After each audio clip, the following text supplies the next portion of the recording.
It's crunch time here on The Jump. Sources telling our Ramona Shelburne that two-time WNBA MVP Candace Parker has committed to play for her hometown Chicago Sky after 13 seasons with the Los Angeles Sparks.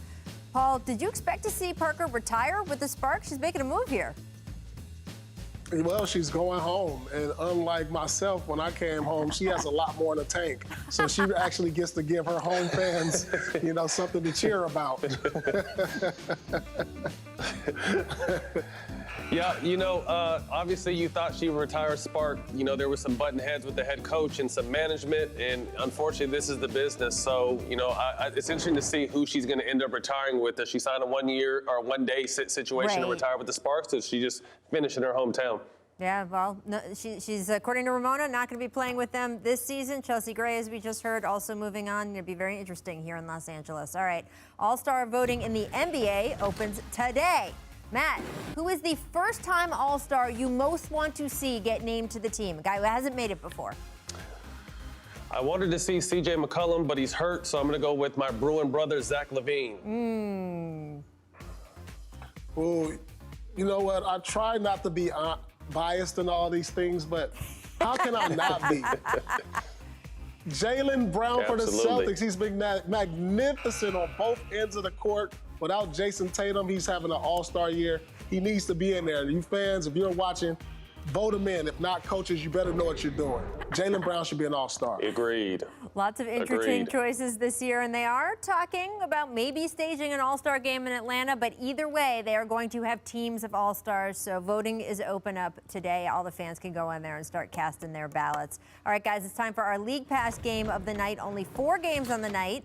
Not too much to choose from, because remember, our producers can't pick any national games. So they went with Clippers Heat at 8 Eastern. Kawhi Leonard and Paul George still out due to COVID protocols.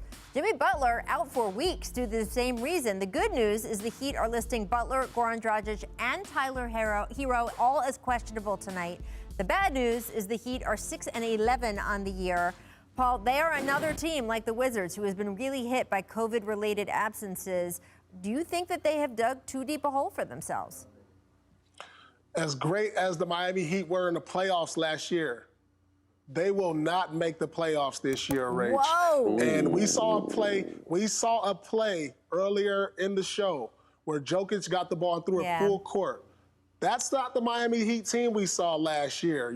Full of grit, full of grind, like the Memphis Grizzlies. That team was built on hard work and toughness, and I have not seen that this year.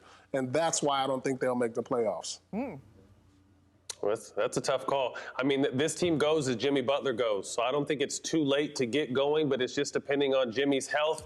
And then when he's out there, he's performed. He's underperformed this year for, a variety of reasons, but this team is only as good as Jimmy Butler. And right now, it's been a little rocky with him being in and out. Yeah, I'm interested to see if they do anything before the trade deadline. Obviously, they have great young talent. And I kind of expected them at the start of the season not to make a huge push, just the exhaustion that I think that whole team had. I mean, they had a different run up to the finals than the Lakers did. The Heat really had to physically battle every step of the way to get to those NBA finals. And then because of the injuries they had in the finals, the guys who did play had to physically give so much of themselves. And then these COVID-related absences. Remember, guys, there is a play-in tournament this year. Last year, it's not like the Heat were a super high seed. They knocked off the Milwaukee Bucks, who were above them in the bracket. Do you think, Matt, that if they do get in, they can knock off a team above them if they get hot toward the end? I mean, Paul would tell you the playoffs are just about getting hot at the right time, and that's what Miami did. And I think with all due respect, they overachieved last year. No one really saw them coming out of the East, but the way they played, their style, their grit and grind, and the way Jimmy was playing, have these guys playing above themselves. But, anything is possible, but it's looking ugly right now.